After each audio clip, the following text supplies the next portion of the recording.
First it was robots, then hexagons, next sparks and gradients. Look, if you are branding an AI company, you don't have to follow the trends. I've analyzed over 100 different AI companies and I've picked 9 interesting examples. By the end, I will also give you my report so that you can develop the right strategy when designing your own identity. So let's dive right in. Now, OpenAI kind of started this trend with hexagons, and here is an interesting explanation. So the hexagon stands for human-made artificial object, and these radiating lines which symbolize a burst of optimism and intelligence, and blossoming exterior that symbolizes growth and transformation. Also, I found some interesting early logo concepts, and by the way, you can find links below, and we have the logo before and after. The center point of this identity is this black dot, which is the origin of every ChatGPT's response. Here we have the word mark before and after. They made it more rounded and geometric, and also fixed this icon. The lines are more consistent, so it looks better overall in small sizes. Here is the primary logo, and what's really interesting is that they separate the logo from the blossom, right? So if you look at their guidelines, they do not allow for using the blossom together with the word mark. They just use this in small sizes when they cannot use the primary logo. So the primary logo is actually the word mark itself. And so this identity is very minimalist, a lot of white space. It's all about this typeface, which is a custom typeface designed by ABC Dynamo. And we also have some beautiful photography, usually landscapes or macro shots. These are real photos, not AI generated. They've also collaborated with Studio Dumbar to design what they call emotive point, and also some motion graphics for the interface. If you've used ChatGPT's voice mode, you've probably seen this watercolor background in that dot. We also have some nice easing, nice motion. For the most part, it's just all black and white, very clean.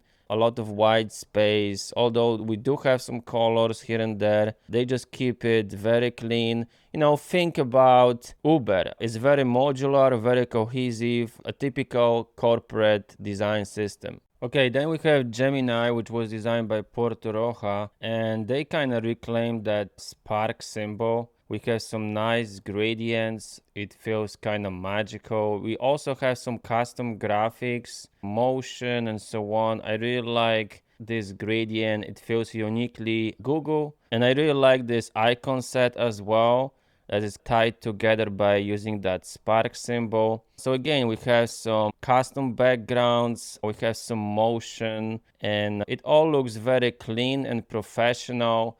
And of course, I understand they had to make it fit kind of a Google ecosystem, but it still feels magical. We have some color change for the advanced pricing. So also clean and crisp, but at the same time, it's got some magic to it. Okay, next we have Perplexity, which was designed by Smith and Dixon. Here is the logo before and after. As you can see, they went with lowercase p, and they have this beautiful asterisk symbol. Here is the explanation. Basically, just as with ChatGPT, is like the beginning of the response, it's like a cursor, and then we have the asterisk. It also symbolizes an open book and intersecting windows, and you can see it right here in this animation. So that's pretty cool. We also have some beautiful photography as background images. I really like this typeface. It's got like small ink traps, so it's pretty unique, but very legible at the same time, and it goes well with that kind of 3D asterisk symbol. So the typeface is FK grotesque, and it's got some mechanical appearance to it. So when you look at the shots of the product, sophisticated color palette, so it is on the minimalist side as well,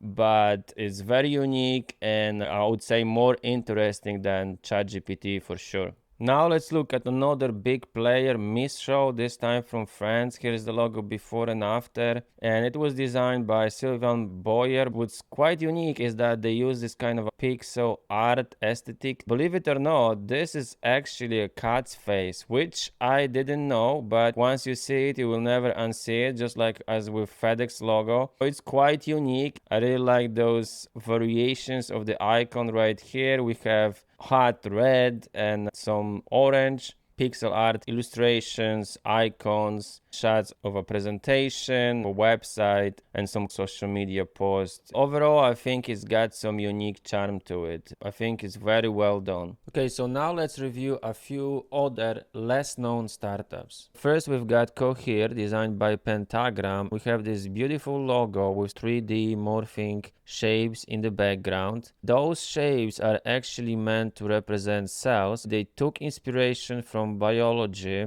and designed this beautiful identity and this custom typeface that works well with that icon, as you can see on those applications. And they've designed this custom typeface in various ways with cards that you can add and remove for legibility. And they are also meant to represent cells, right? So it all looks consistent, very unique. You can generate various layouts using this unique bento box style. And here you have a scene with the 3D elements, and together you can use them on applications to create this very cohesive, distinct look. Overall, I think this is one of the best examples of how to stand out in the AI space with a very unique identity. And now let's talk about Jupi by How.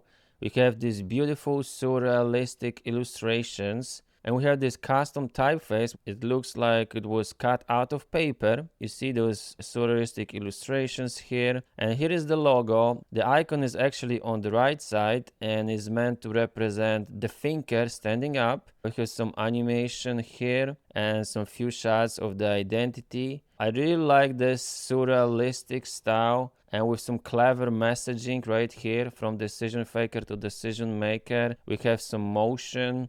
Very unique, very original. I think they've taken a big risk and they do definitely stand out. It just looks like no other AI or even any other tech startup, in my opinion. So very well done, something to pay attention to. Next, we have Normal. Normal Computing is the full name. This was done by company Policy Studio from New York. So here is the logo, and we have those dots that actually symbolize Microchip. And I really like this kind of a heat map effect. It makes it look like they're cooking up something. They mix this serif typeface with a sans serif, which you're gonna see in a second. Here we have some logo animation, and what's really also interesting is those gradients and this kind of a focal point with this microchip that allows you to create different layouts for different purposes. And those diagrams are pretty unique. Here is how the logo in this chunky all caps sans serif goes well with this serif set in black. It creates this editorial look and feel, very techy.